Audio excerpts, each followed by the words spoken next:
My name is Madia. I flew in from Johannesburg. I found the flight through a social media post, Facebook to be exact. How did you find the flight from Johannesburg to Marseille? So that's something we're really going to have to focus on. But comfortable, actually better than I expected for a small charter flight. Was there a reason why you hadn't chosen a competitor? I think for me it was mostly about convenience and effective communication between the airline over email and messaging.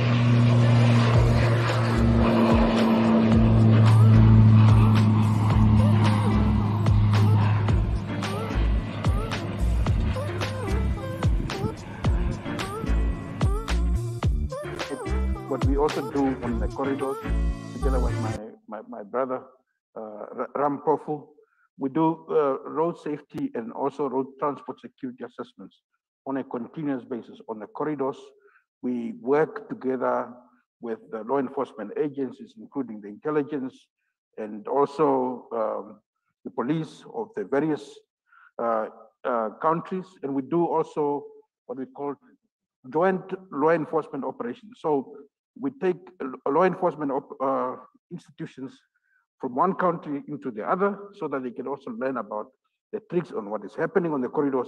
But I must also bring about the issue of best practice again. If you look at Namibia as a case in point, you find trucks that are coming from the Congo or Zambia, they come with armed escorts, but the moment they move into the border of Namibia, there's no armed escorts. So because the systems are good. Right. And the same can also be said about Botswana. And I think we need to also look into replicating that best practice in the rest of the region. Thank you very much. Mr. Edward, you know, when we speak to competitiveness, funding automatically gets into the picture. And yesterday, we did have a panel discussion around funding. Just in 2 minutes, you know, the funding models to enhance competitiveness, especially focusing on, you know, accelerating also informal sector or, you know, enhancing productivity there with our informal sector SMEs. Please touch on that and share any programs if you have within your organization to actually assist in this particular manner. So in terms of funding, I agree with the previous speakers that private sector will have a very important role to play. The sort of scale of funding requirements to overcome the challenges, the backlog of infrastructure challenges that's facing the region, you know, if it's going to be achieved in a reasonable time frame, we'll have to look at the private sector. And one key example of this is the block train service that I spoke about previously, where certainly we're looking at a proportional concessioning type model. And there are efforts underway there to, for instance, the South African Railways Association has adopted the recommendations for the study for implementation. I think it's quite exciting what's on the cards there. We are looking to fund a project preparation activity for structuring the project, and that could have a significant impact on integration across the region. Thank you. Very much. Khasipe, you know, in light of enhancing competitiveness, what is your take with regards to revenue authorities having to incentivize entry of new enterprises and grow the existing ones, thereby maybe guaranteeing a wider taxable base? Oh, interesting one. The idea, of course, is just that, to expand our tax bases in order to provide governments with financing, especially given where we are now with the COVID having ravaged the fiscus in our various countries. The way that, at least from the Lesotho Revenue Authority, we are approaching it is to try and be as facilitative as possible, vis-a-vis becoming more of a police approach where, you know, we become enforcement heavy. We're more seeking to encourage. Initially, we're talking about voluntary compliance, but we're moving to where, in fact, we're even talking about automatic compliance, where it happens with minimum input on the part of the client, the taxpayer, as it were.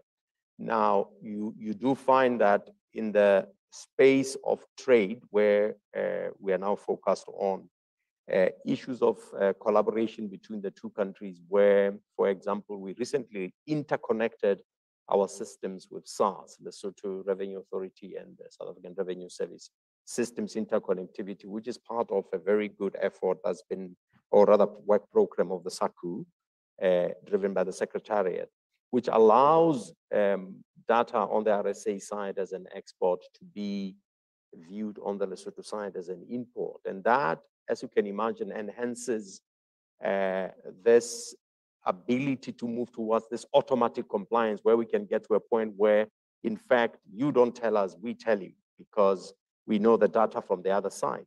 And that moves us even closer to the idea now of ending up with a one-stop border arrangement, where the two authorities or the two agencies at the border are more client-focused. They are there to make the experience of the business person crossing the border to be as seamless as possible, as less intrusive as possible. So yeah, that's the space where we see ourselves playing a role in terms of, you know, one, facilitating business, because we see it contributing back to, as you say, you know, more compliance, a bigger collection of revenue, and yet with less pain on the business.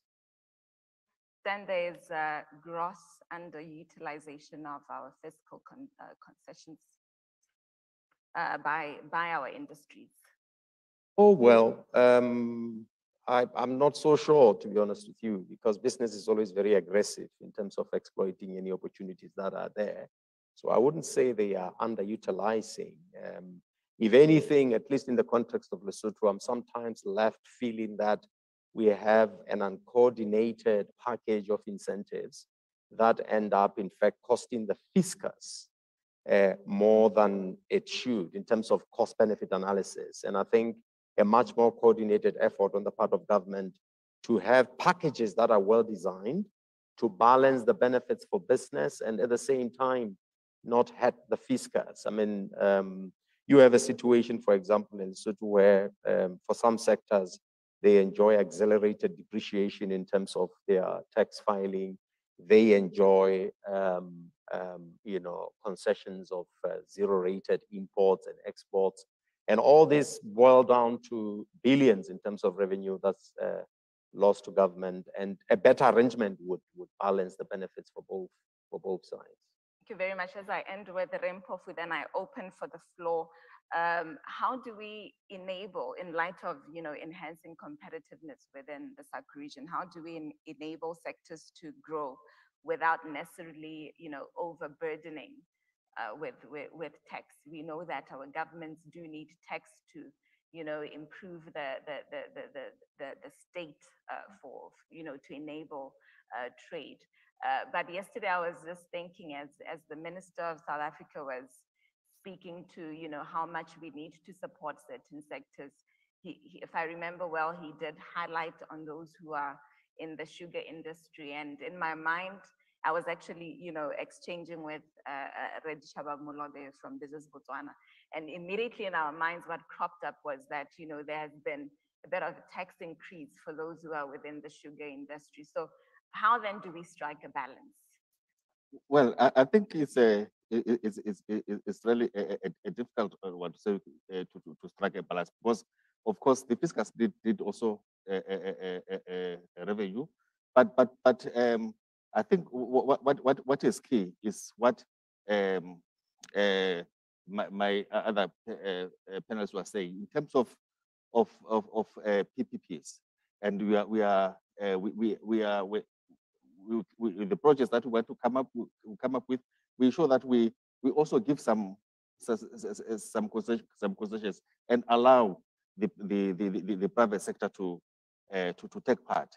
And because it would be difficult to say, you know, the governments should always take the forefront, because when we do that, obviously we are relying on the taxes. But if you allow the private sector you know, to grow and they'll be able to do that. If I give an example, we have a road that was actually developed by the private sector in from Bike Bridge to Shirundu, that corridor. The private sector took part, and the government said, okay, we'll give you a concession to say for a period maybe of 30 years for you to recoup your yes, to recoup your costs. So that is actually helps in terms of development. Currently, we have the TK rail. He was talking about the TK rail. I know that the investors that are actually, okay, we are prepared to actually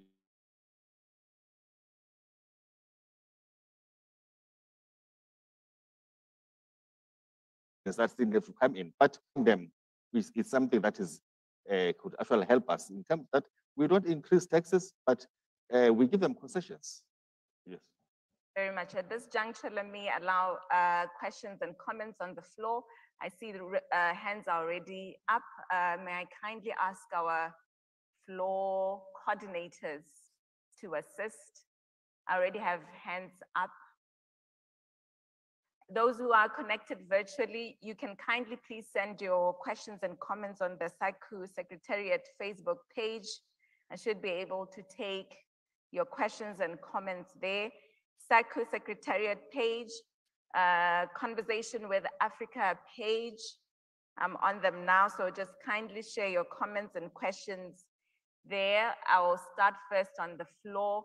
Kindly share your names, and if you have a particular question, please do say who you're directing it to. Thank you very much. There are mics on the floor. Kindly stand up and just share your comments and questions there.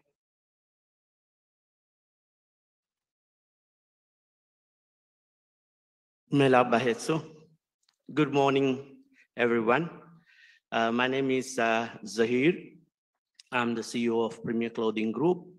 I also represent BTCA and BEMA at today's, and in fact, yesterday's meeting. Thank you very much, the panel. I think you did give all of us an insight into one of the most important areas in doing business anywhere, competitiveness. When you look at that and what we are discussing today, one of the key issues, especially to do with logistics, what we are discussing, is the unprecedented delays of containerized cargo from a port to, let's say, to Habaroni. Let me give you a scenario. I'm a manufacturer. I order my raw materials and I pay an advance, let's say 30%. So I've already started incurring an expense, because remember, I have to, if I'm borrowing money from the bank, I have to pay interest, right? So I've started incurring an expense. Now the goods take probably between 30 to 45 days to be manufactured, the raw materials, and they are shipped. Of course, in that process of shipping, there are so many hardships these days. You cannot simply get a container. You cannot have access to facilities to transport the goods to the port. or the ports are closed in some countries. So overcoming all that, let's say finally the goods are shipped. Normally it takes I would say between 3 weeks to 5 weeks for the goods to reach from Far East, where most of the raw materials come from, say to Durban port. Arrives there. So now we have already, let's say, taken about almost 2 months, right? 60 days of incurring cost. Then from there, it takes 3 months for a container to come from Durban to here. Now imagine the situation, what plight you are in. You got a factory with 500 people waiting for raw materials to come through to do work. They are sitting there getting paid, but less work because there are no raw materials. You are incurring an additional cost again. Then finally, with all the difficulties and all the excuses of roads breaking down, the railway is breaking down, the railway has been hijacked, or things have been stolen from there, or whatever, hundreds of reasons. Even if I look at my emails today, I have 4 emails saying what is causing the disruptions. That's all what we see. But on the ground, when these goods finally arrive here to Botswana, let's say, it has taken 6 months. Now imagine, we have already paid 30% and the balance payment before the goods are shipped, and they are still not reached Botswana yet. 6 months have gone. So you have already incurred a certain amount of cost, making you very, let's say, non-competitive already. Then once it arrives, of course, we have to make the goods to pay back some of the monies which we may have even borrowed. Now, that is a major concern. We have been talking about this. In fact, I have engaged GAPCON, people at the highest level here within the shipping lines to try and resolve this. But believe me, over the last 10 years, it has only become worse. It has not become better.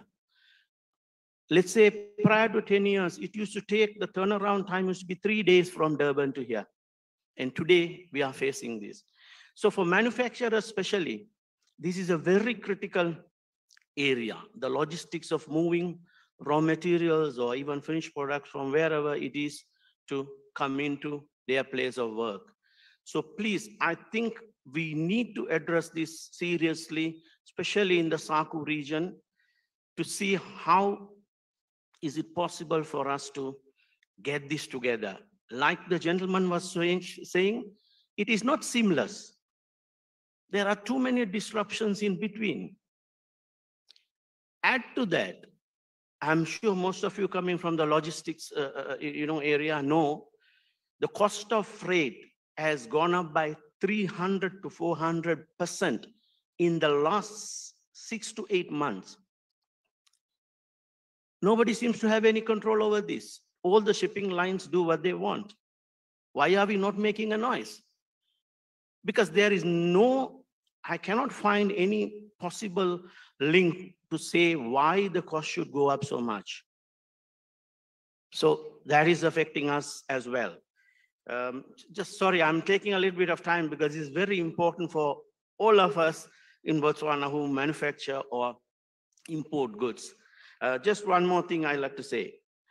So what we did as an alternate, we opted to use Walvis Bay to bring some of the goods, to avoid some of these logistical nightmares. It seems to work better, but yet I still believe there are a lot more to be done in that corridor, because we have to engage an agent to facilitate some of the areas to bring it through. But it would be much better if we can directly get the goods from the source up to Gaborone via Walvis Bay, which is not possible at the moment. So I think that is an area that you should look at, is very important. And cross-border transport is still a huge challenge. The gentleman said that we can do pre-clearance. Let me give you a scenario. We do pre-clearance, but we have cleared it, let's say, in the month of April, but the goods have not arrived here yet. And it takes 3 months thereafter for the goods to come here. By the time the goods arrive in Botswana, that pre-clearance is sometimes no longer valid. Then we get into another situation. Thank you very much. Thank you very much. Yes, you can clap hands for him.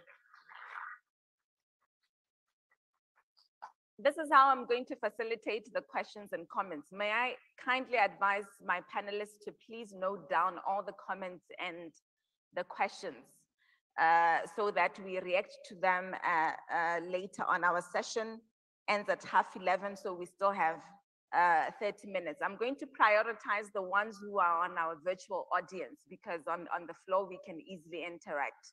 So I'll take off with the assistance of my colleagues this side. Let's take them from the top.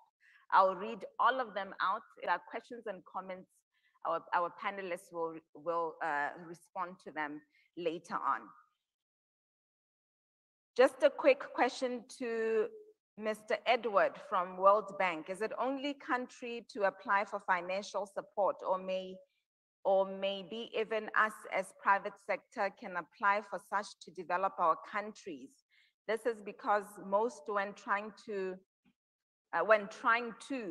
through the government, especially Lesotho, the relevant ministries will ask for their cut, and that leads to where we see then engaging in a serious debt like from China, etc., which they mostly put us at risk. This is from Nkaulisi Takati.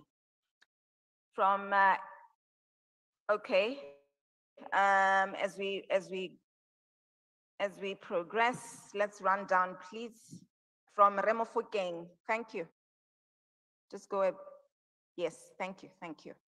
From Remo Fokeng, is it possible for World Bank to come in our countries, we as SMEs through LCCI, because government mostly fail to be objective? This is from Mofokeng Tsilo. From Mamelo Nchake, one-stop border posts within SACU would significantly lower border-related costs and further enhance intra-SACU trade. Let's go up. Thank you.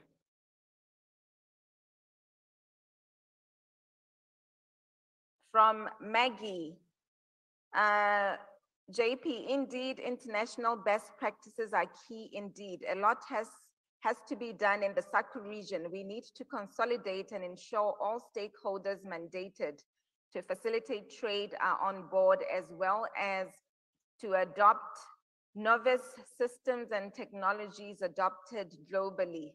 Let's keep going, guys. Thank you. From Mofokeng, how will the issue of being taxed twice resolved for us as private sectors between our neighboring countries? But Mr. Khasipe, government funds are not shared equally, basically in Lesotho. This is from Mofokeng. From Maggie, again, the IT connectivity project for SACU is indeed a great milestone. Khasipe, as a region, we continue to optimize and improve this work to extend the benefits to private sector, while we also continue to enhance administrative efficiencies on the side of governments.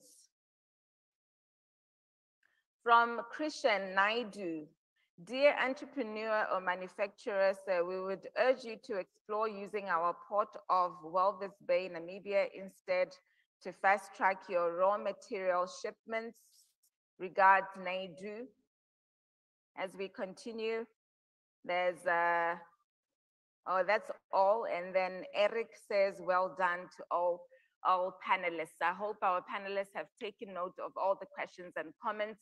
I'll take one last from the floor, then our panelists' response to that, then I take the last round. Is there a hand on the floor? Okay, not yet. I'll give to our panelists to react to the comments and questions. I'll give all of you a chance.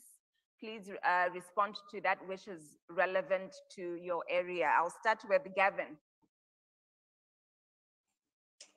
Thank you very much, Madam Chair. I think we've said a number of things today that are of key importance. And I think there are three hurdles that we really need to address. If we're talking about competitiveness and we're talking about being competitive in the greater trade area, not only in terms of Africa itself, but in terms of the world. So first of all, we have to address the hurdle of the way in which we move stuff, we clear stuff as in goods or even passengers, the way in which we get that moving between the various authorities, the various countries and regions within SACU and within the greater Southern Africa context. We have to address that. And the only way to do that is to modernize it. We need to look at digitizing what we can. One-stop border posts are touted. The modern world is smart borders. Smart borders are right there on your laptop. If you have registered and you've followed the various processes that various authorities require, this can be done quite easily. We don't have to spend vast amounts of money building infrastructure that suddenly would become obsolete very quickly. Yes, we need good bridges and things like that, but not necessarily customs buildings. So that's the first thing, is digitizing, making sure we can do business 24/7, 365 as easily and as securely as possible. The second thing is we have to make sure that whatever we do, whatever we transform in whatever organization, whether it's private or government, in whatever we build, what we create is customer driven. And our customers, if you heard the gentleman from Botswana, if I think I'm correct in terms of his material for making clothing, whatever we do, we have to resolve that, because that is what this is all about. It's about our people and our businesses. When I say our, I mean Africa, I'm not meaning South Africa only. And then finally, we must be purpose driven.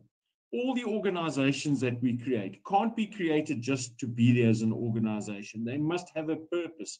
And if it's a singular purpose, a targeted, a very direct purpose to do what they need to do to make sure, for example, if you're a corridor management organization, I'm just picking that as an example, or you're a freight association like us, that the purpose is very clear in terms of making sure that our members and our processes and our organizations can compete with the best of the world, that the world wants to come into business with us because it is enticing, because it is a pleasure, and because there is value.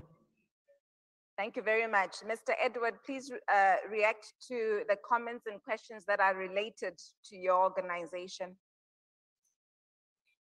So in short, I have answered some of the comments online, but the World Bank provides financing to sovereigns. We comprise several sister bodies. There's the International Bank for Reconstruction and Development that finances sovereigns, but then also there's the International Finance Corporation. It's also part of the World Bank group that finances private sector. But I have to agree with Mr. Kelly on his points. I thought they were very well made. I think the comment that we received from the gentleman, the manufacturer from Floor, highlights that there needs to be an urgency around these issues. There needs to be an urgency around getting together and actually moving some of these issues. And yes, to a certain extent, those are infrastructure issues. But by and large, the delays come from the terminal points on the journeys. So border crossings, the efficiency at ports, and the like. That's really where the delays are. For goods to take 6 months to arrive from origin to destination in Botswana, I'm sure we can understand the kind of impacts that has on Botswana's ability to manufacture competitively. Especially in the global market, and then on the cost of goods for people in Botswana and elsewhere in the region as well. I'll leave it there. Thank you. Thank you very much. Re Chivikua. Can you hear me?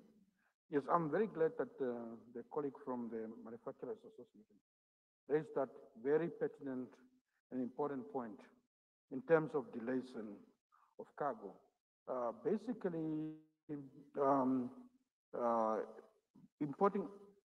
Botswana has been doing business traditionally through the port of Durban. And that's why we are here to say, but there is now a new preferred route in terms of trade, which is the Port of Walvis Bay. We know that through the Port of Durban, there are a lot of delays. At this moment, the port is closed because of the weather conditions and the floods that have affected that. Walvis Bay offers an advantage because it doesn't even rain in Walvis Bay. And so those are some of the advantages, natural advantages that we have. But I need to give you assurance that when your cargo arrives in the Port of Walvis Bay, it will take maybe a day or two to be cleared. It will take transit time from the Port of Walvis Bay up to Gaborone is 2 days, basically. So you need to capitalize on those fast supply chains because they reduce in terms of your cost of doing business and they create efficiency for yourself and your company. The Port of Walvis Bay has built a new container terminal at this moment. It's able to accommodate more containers and more cargo through for the rest of the region. So I think I need to encourage the business community, especially here in Botswana and in other neighboring countries like Zambia, to look to the Port of Walvis Bay. And because there are also efficiencies and how we can bring the cost of business down. But I think what is important, you also raised another point, which is the ocean freight cost, which we don't have control over. And I think that is what the industry needs to speak to the shipping lines about it. Because the shipping lines are making more money in 1 year than they have done in the last 10 years. And that is unacceptable. Just to conclude, we need to create competitiveness by bringing the high cost of transportation down. Because I know that some of the transporters, they also capitalize on that. In fact, why is it possible that for a Chinese can set up business here in Southern Africa and be competitive, but whilst we, the natives of Southern Africa, cannot be competitive? I submit. Thank you very much. Rempofu, as you react to the questions and comments that came through. Yes, thank you very much, moderator. And I think the comment that has just come up from Botswana, it's a valid one, and we want to align ourselves really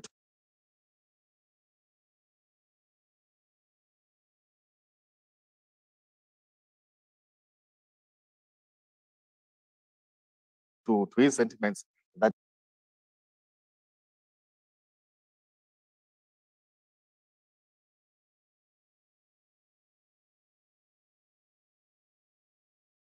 he has raised.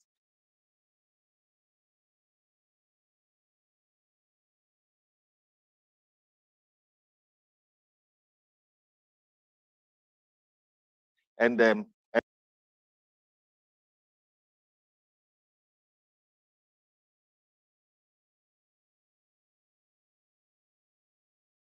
we say that basically is these inefficiencies that we've been talking about that we need to remove for us to continue to be competitive.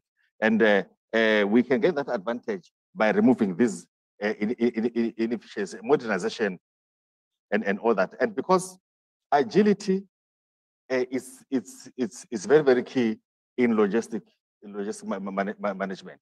We need to move fast, and so that people can actually gain, just in time delivery.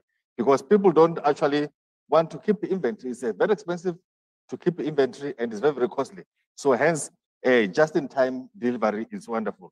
It's wonderful, and it's what we should be aiming for. And as we talk about trade facilitation and corridor development, we always say that it is quite important to come up with a robot trade facilitation program that seeks to support effective trade facilitation and eventually lower trading costs.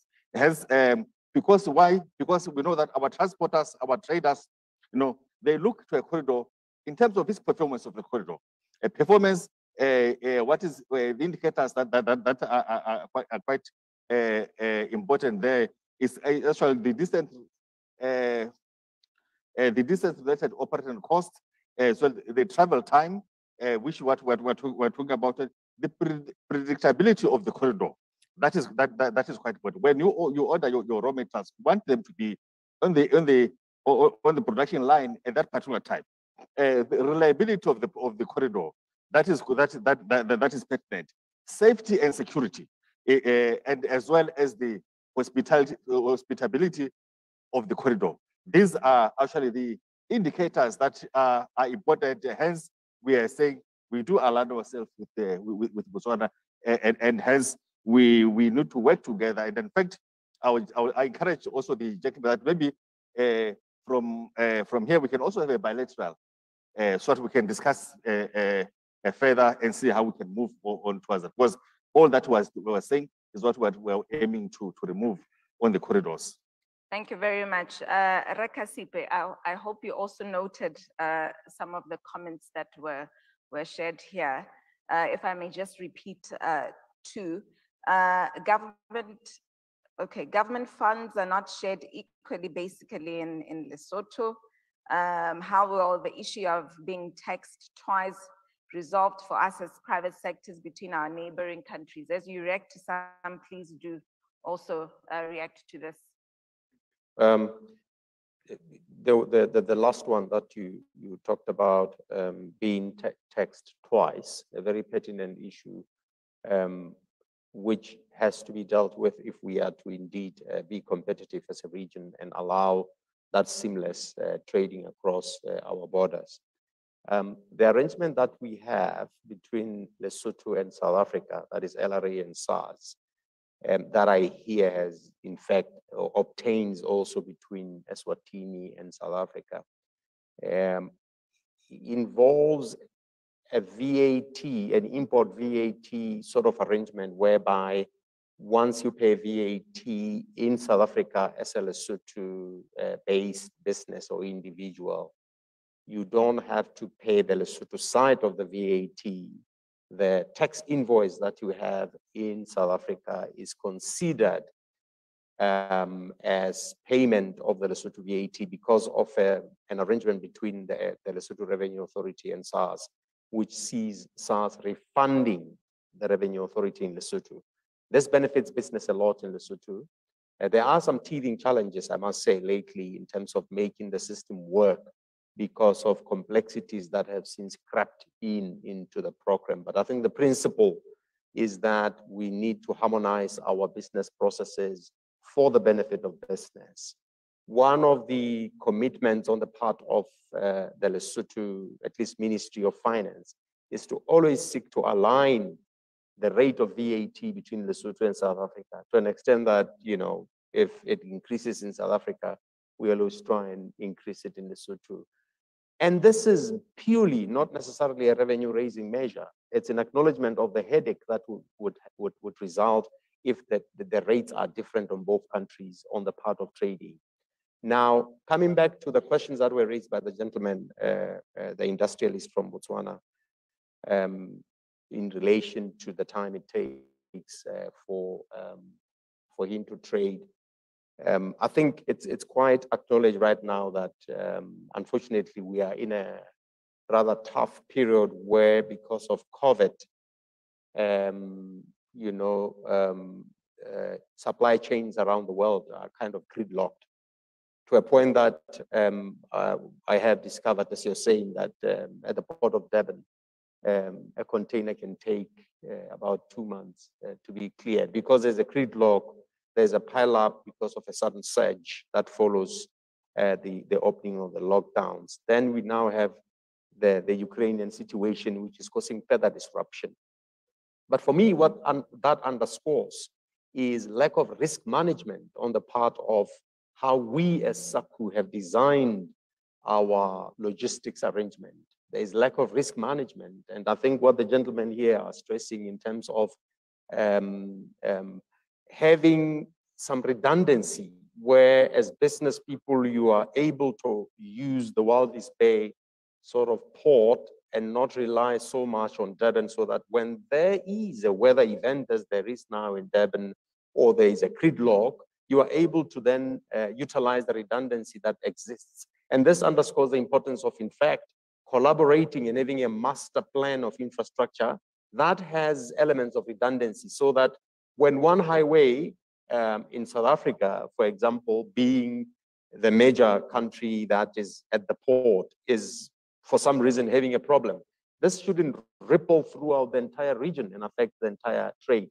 So what I'm underscoring, I think, is the whole issue of realizing that from a risk management point of view, we need to build sort of, a value chains that have redundancies built in them for risk management and infrastructure that supports them, so that we can seamlessly trade regardless of the environment.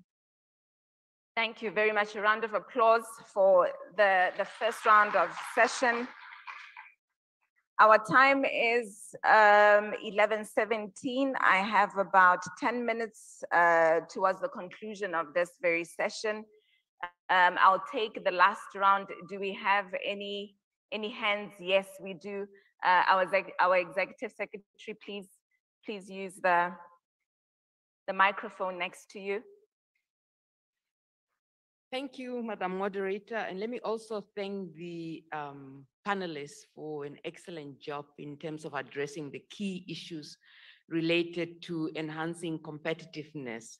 I thought I should just also share with the audience that, in fact, one of the key priorities that SACU has embarked upon is the prioritization of trade facilitation and logistics.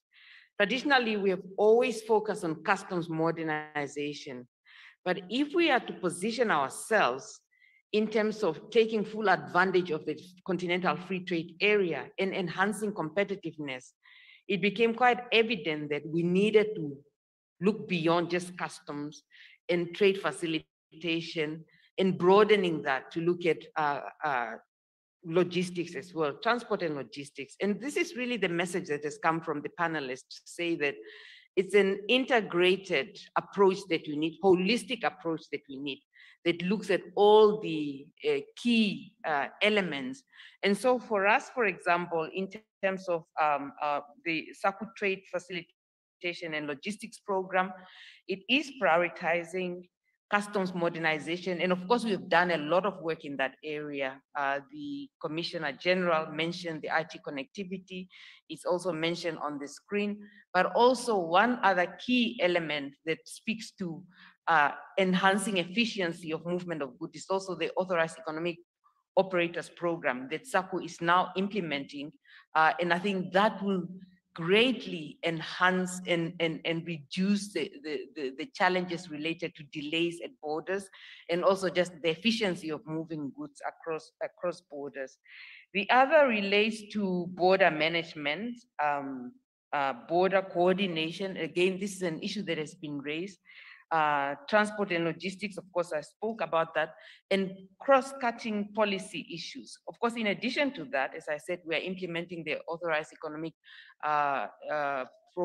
Operators Program, and the IT connectivity. Again, that is something that was mentioned, which is quite key, again, in terms of enhancing efficiency at borders.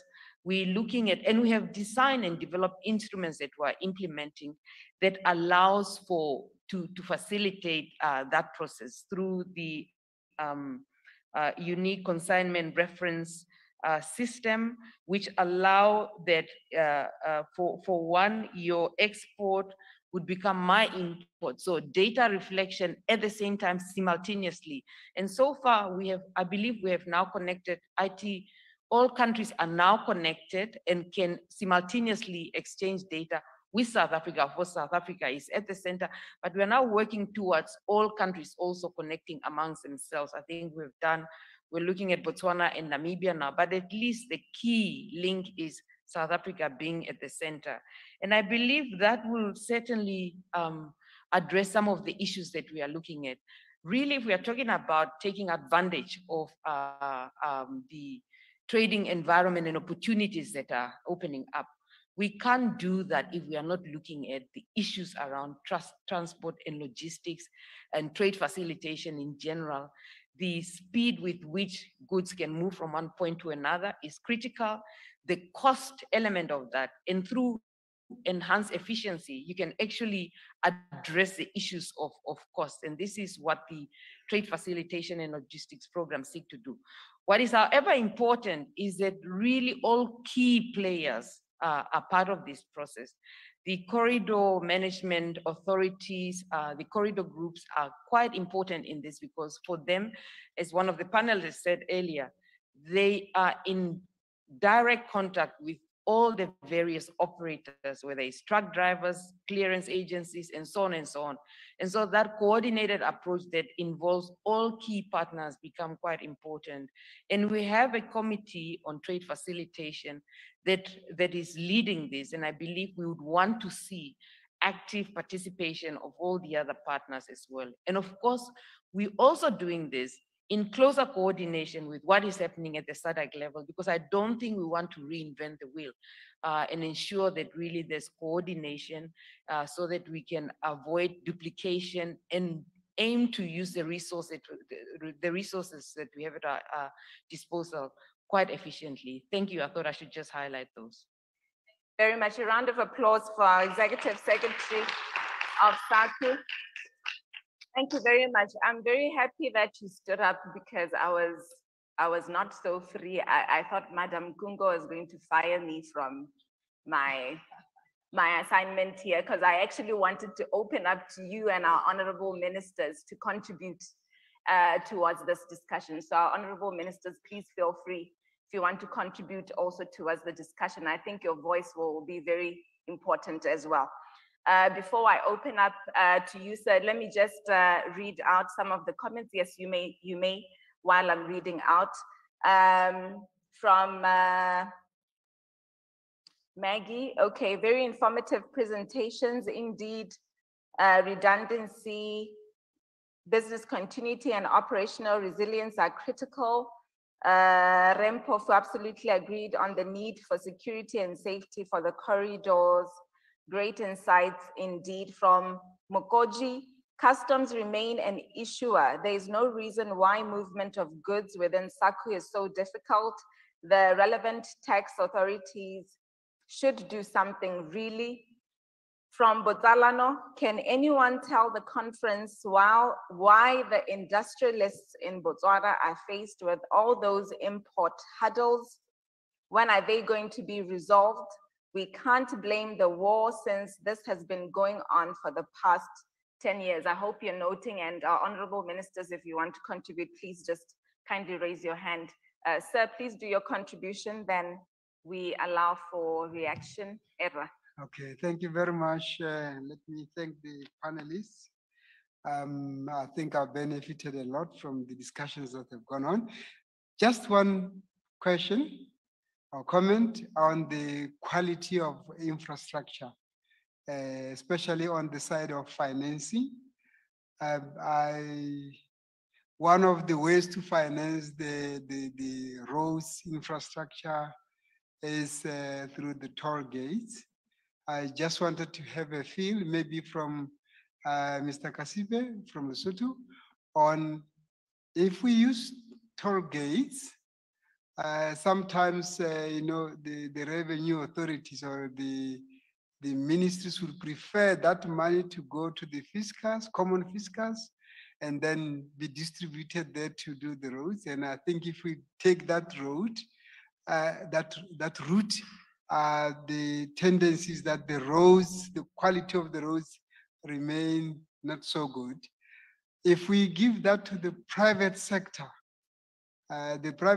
gets the millions, but also keep the roads in good order. What advice would the panelists give at this point in time? Thank you.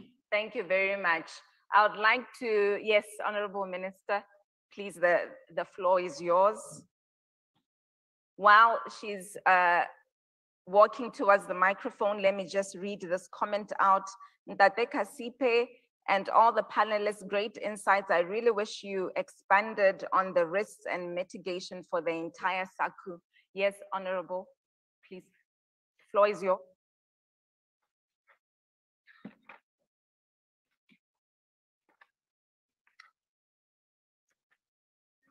Please attend to a microphone. Thank you. Thank you very much, dear moderator. And I want to appreciate the presentations and interventions as were made by various speakers, specifically the panelists. What I want to amplify here is the importance of us ensuring smooth movement of goods and services, especially at our borders. And this I want to make reference to the establishment of the one-stop border post, which we urgently need to be operationalized for us to be able to move smoothly the import and export, especially goods and services at the border post. I know the panelists have related to the challenges that are encountered there. But from the Namibian's perspective, I also want to inform the rest of the participants and the SACU in general, SACU membership states in general, that as of last year, Namibia have launched its new revenue agency, NAMRA, which is now working on ensuring that we have those systems in place. I know they started with the Zambian border, but we are moving towards inside the other two corridors that we have. Of course, we have the Walvis Bay, Rumbubashi, Dora, Rumbubashi corridor, which we have already operationalized that system and we are in the process of implementation. And then we will do the Trans-Kalahari and of course the Trans-Orange. And the Trans-Orange then connect us to South Africa, and then via South Africa, it connects us to Eswatini and to Lesotho, which are part of the SACU house. And we're looking forward to ensuring that those systems are in place. And at the border, especially the Walvis Bay port that we are referring to, we are working on the single window, a system that will now bring and converge all the specific entities and different dimensions of authorization of approval of cargo to move, so that all these activities can be done in a converged system that would be now central, and it will just authorize up to the final destination. I think these are some of the efforts that we are making towards the smoothening of movements of goods and services within SACU and in SADC in general. Thank you. I so submit. Lucia Lepumbu is the Minister of Industrialization and Trade, Republic of Namibia. Before I continue with the other comments and questions from our panelists, I would like to put on the spot our honorable ministers. We unpacked various issues, policy mechanisms. Would you like to maybe just point out what's in the pipeline or what is being done? Any of our ministers? Yes, Honorable, please go ahead.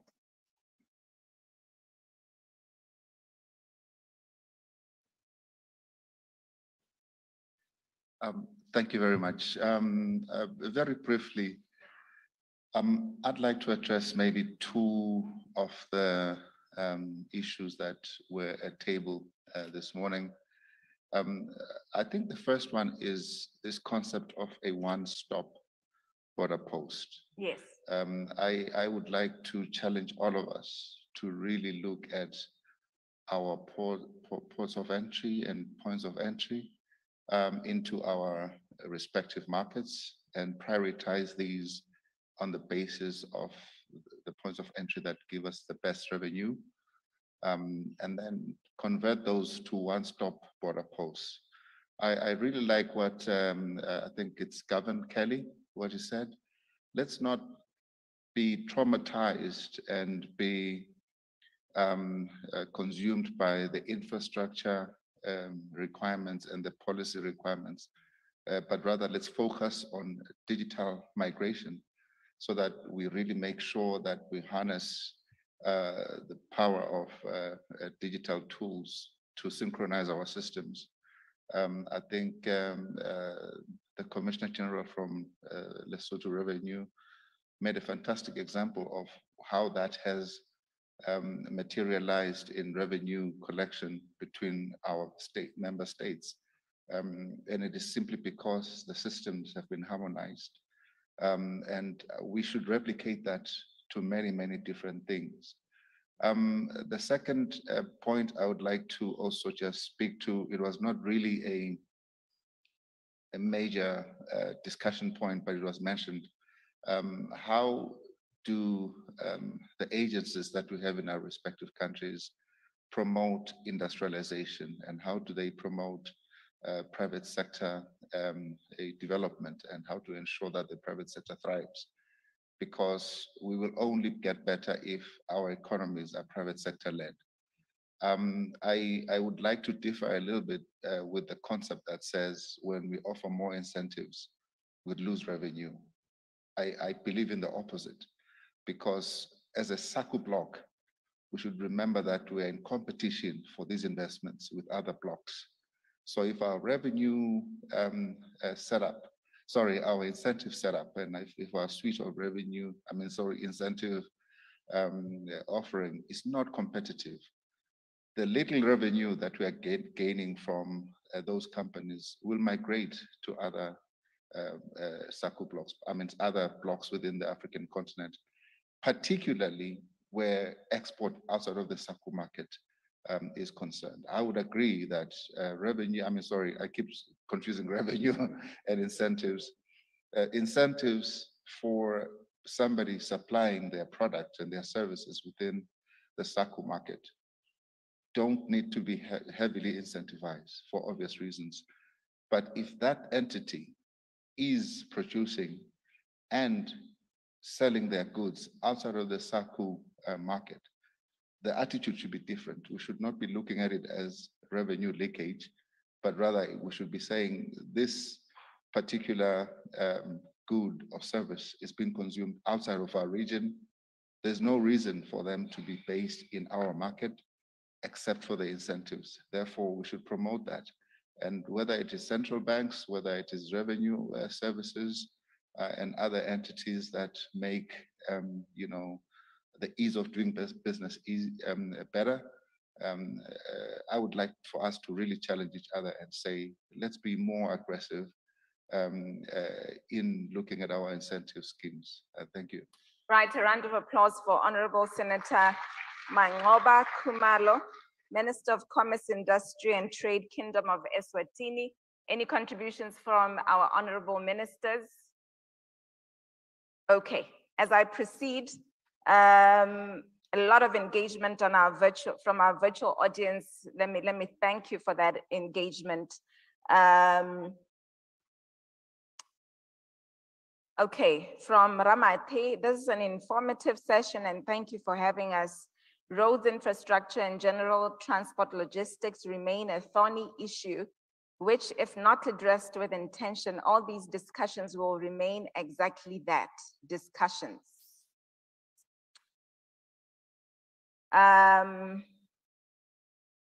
Please go, let's go to the top. Yes, yes. Okay, from Dr. Matthew. The issue raised by the man from manufacturing sector extensively with specific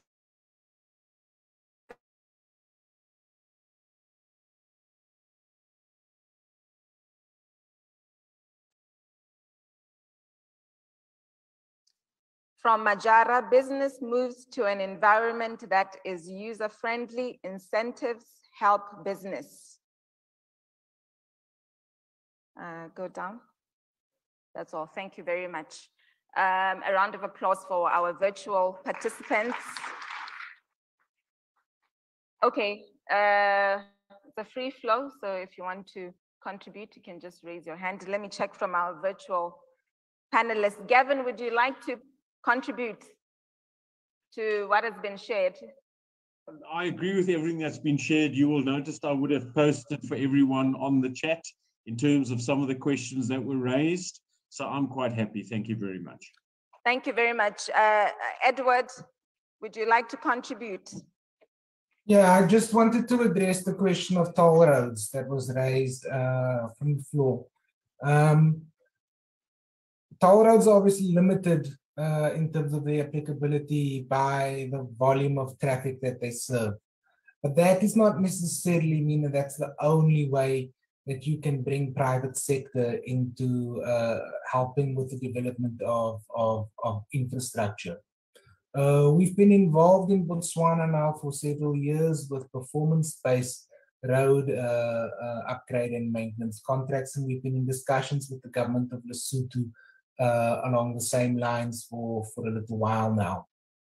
These types of road contracts can go a long way towards easing the upfront capital requirements of road construction for governments by introducing innovative financing methods and leveraging private sector expertise and capital towards the construction and maintenance of roads. I would encourage the authorities in all these countries to reach out to the World Bank to find out more about so-called OPRC roads contracts. I think this can make a meaningful impact towards strengthening the quality and maintenance of road networks in the region. Thank you. As we close, any contributions on the floor? Yes, sir. Yeah, from my part, thank you, Madam Executive Secretary, Madam Elago, for having raised the importance of focusing on trade facilitation, transportation, and logistics. Rest assured, from this conference, there will be a new relationship now between SACU and the corridor management institutions. We will continue to support you and also to bring about efficiency in the system. There was an issue raised with respect to the quality of the infrastructure. I believe that governments are there to create an enabling environment, which they are doing very well in our SACU region or SADC region. However, I would like to propose that some of the infrastructure is best done or funded through PPPs, because I believe that we need to, there are competing priorities from the government itself, because they have to provide in terms of the education, health, housing, and all that. But I think we need to also bring in the private sector to bring in their investment and also to recoup and perhaps also operate, build, operate, and transfer. And that could also be done in terms of big projects like the Trans-Kalahari Railway that we are talking about. There was a very important issue raised by the Honorable Minister from Eswatini in terms of incentives. I really do support your notion. I believe that special economic zones are indeed some of the vehicles that can also catapult and increase economic development in our region and subsequently also raise more revenue. I submit. Thank you. Closing remarks, yes. Thank you very much, Moderator. And let me also thank the yes for the comments that she has made. And we at TKC we always say that TKC is 3 member states out of SACU, and hence it is very important and critical that we work together, as we have already always worked together in the past. And it will also be help also to even enter into an MOU as to how we can actually, our relationship can actually catapult to higher ground, to higher heights. And the issue of the doctor raised the issue of toll gates, user charges, road user charges. Road user charges is true. They're quite important in terms of helping to maintenance of the roads.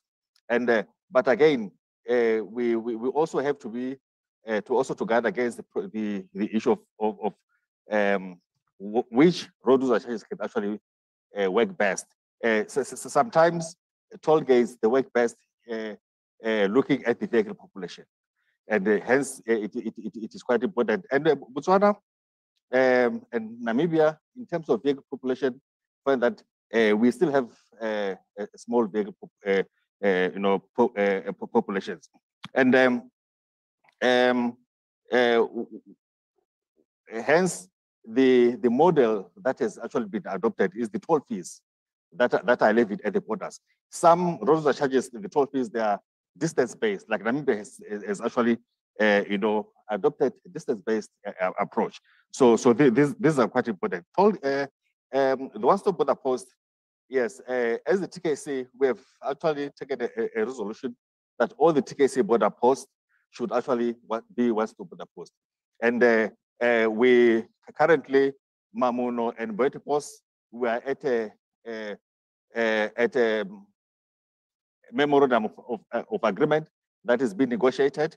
We have currently completed the technical negotiations, and we are just waiting for the legal aspects to actually conclude their negotiations. Thank you. Khasipe, as you make your concluding remarks, please also, I think 3 virtual participants praised you for the risk management issue which you raised within the SACU. You can also react to that. They were asking you to expand more on that as well. Before he goes in, just mention a quick one. Okay. And that is really to see if SACU can also sensitize the procuring entities, just so that we build that critical mass to enable, bulk or economies of scale. I think that would help a lot, and in the context of warehousing as well. Okay. Thank you. Thank you. You can also take it, Khasipe. Yes. Yeah, thank you. I think the issue of risk mitigation, it's very important from a point of view of ensuring that we avoid situations such as the one that we find ourselves in now. And what I really meant is to avoid over-optimization in the design of our infrastructure, where we assume the best, and anything goes wrong, then the deck of cards just starts falling off.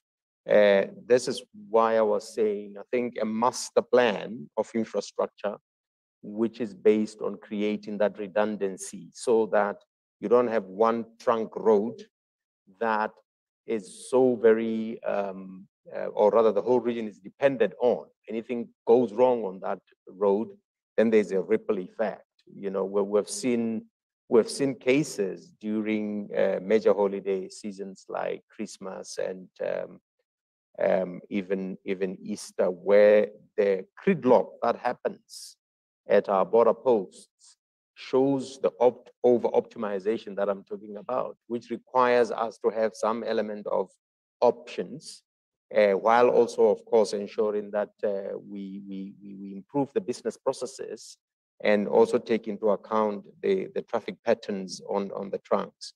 Now, and I think the one on toll roads and revenue models has been well addressed, and I'm very much interested to follow and find out more about the OPRC road construction model that was referred to by the gentleman from the World Bank.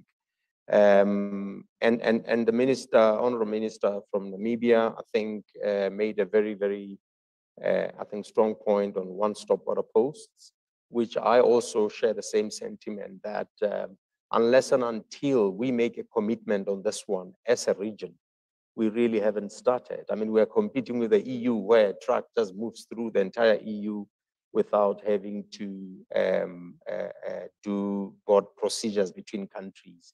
And if we are competing and want to be competitive, we really should aim for such a model where, in fact, we can achieve it. The executive secretary talked about a very good program that SACU is pursuing, that of ensuring that some traders, because of their status, because of their behavior, for lack of a better word, over time, that tax compliance, are accorded economic operator, status, so that their trucks, when they get to a border, they just pass through without any hassle.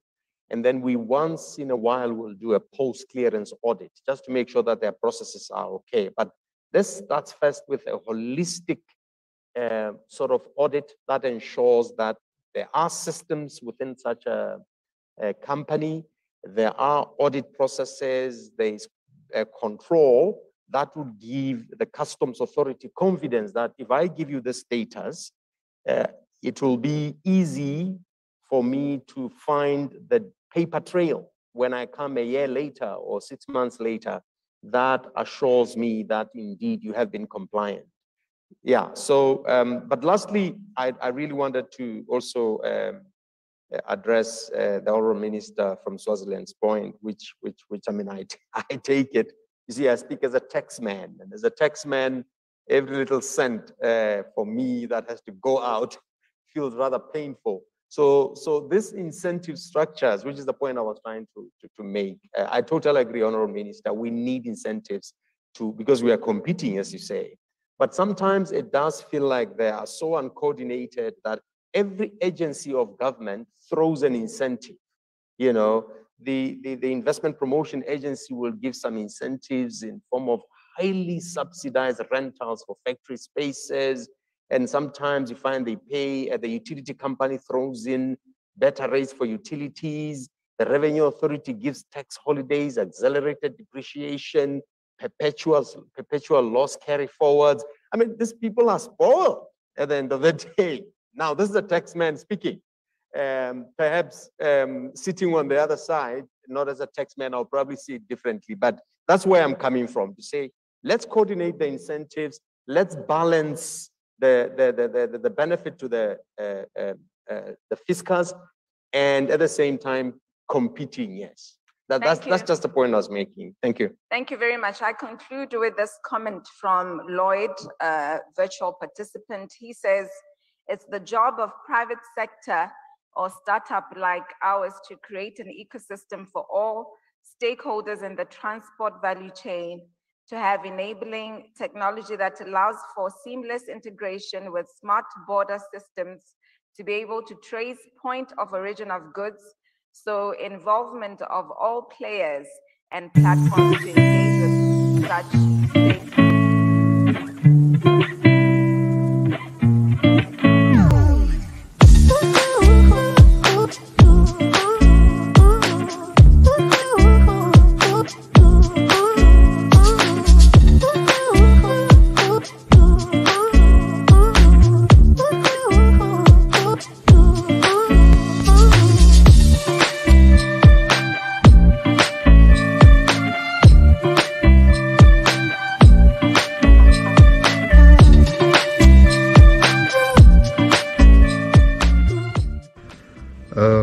My name is Madia.